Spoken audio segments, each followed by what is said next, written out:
Você já notou que o trator está gastando mais combustível no plantio, que a semeadora parece mais pesada, ou que as plantas estão crescendo de forma diferente?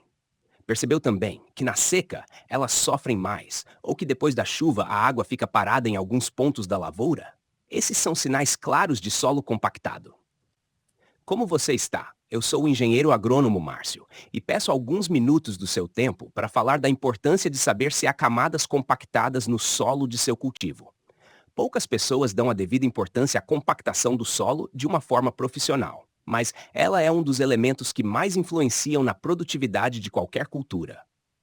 Veja, por exemplo, no cultivo de milho, há em média entre 8 e 14 passagens de máquinas para fazer as atividades de aplicação de corretivos, calcário, gesso, dessecação da área, semeadura com adubação de base, aplicação de herbicida pós-emergente precoce, adubações de cobertura, pulverizações de fungicida e inseticida, aplicação de maturador ou dessecante, colheita e transporte da produção. Esse estudo compara o efeito da compactação do solo influenciada pela pressão do pneu em um solo úmido e após 15 passadas.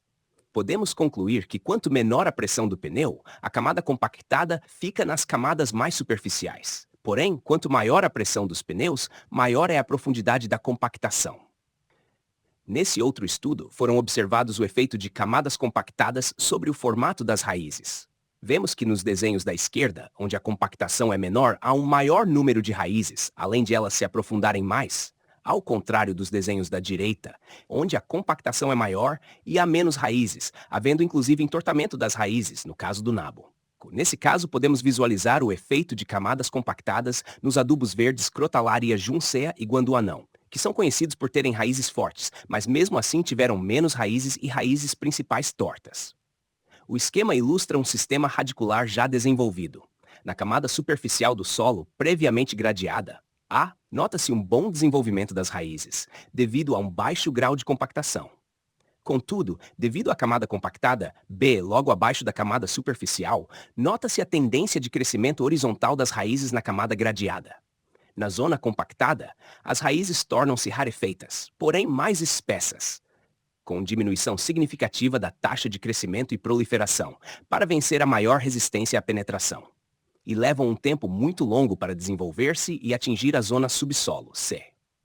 Portanto, notem que somente após vencer o fator limitante, compactação da zona B, as raízes voltam a ter uma boa taxa de proliferação. Porém, a essa altura, a planta já sofreu uma privação substancial, na maioria das vezes fatal, de certos elementos nutritivos existentes apenas em profundidades maiores do solo agrícola. Um dos principais problemas causados por camadas de solo adensado é a diminuição da disponibilidade de água para as plantas, seja porque há maiores perdas por enxurrada e também porque a água fica mais presa ao solo. E nesse estudo podemos ver que a deficiência hídrica diminui a absorção de nitrogênio e, consequentemente, também a produtividade. Podemos ver que a produtividade máxima para o cultivo sem deficiência hídrica, ou seja, um solo sem compactação, foi de 13 toneladas, com 14 dias de deficiência foi de 11 toneladas e com 34 dias de deficiência hídrica foi de 9 toneladas por hectare. Ou seja, fazendo o manejo correto da compactação do solo, para esse estudo, seria possível ter um acréscimo de 4 toneladas por hectare. Nesse outro estudo, podemos ver qual é a influência da densidade do solo na produtividade do milho.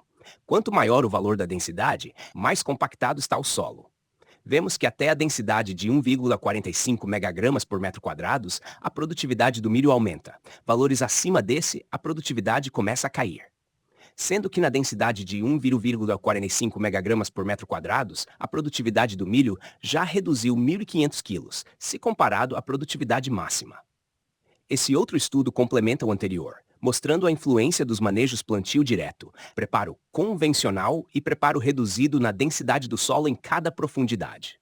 Vemos que nesse estudo, o plantio direto e preparo reduzido já elevou a densidade do solo para 1,7 já a partir dos 5 centímetros de profundidade, ou seja, já havendo queda de produtividade. Então, se você deseja saber se o solo do seu cultivo tem camada compactada, a sua profundidade e sua espessura, somado a um plano de manejo, entre em contato agora mesmo e agende uma conversa. Obrigado por assistir a apresentação e tenha um bom dia.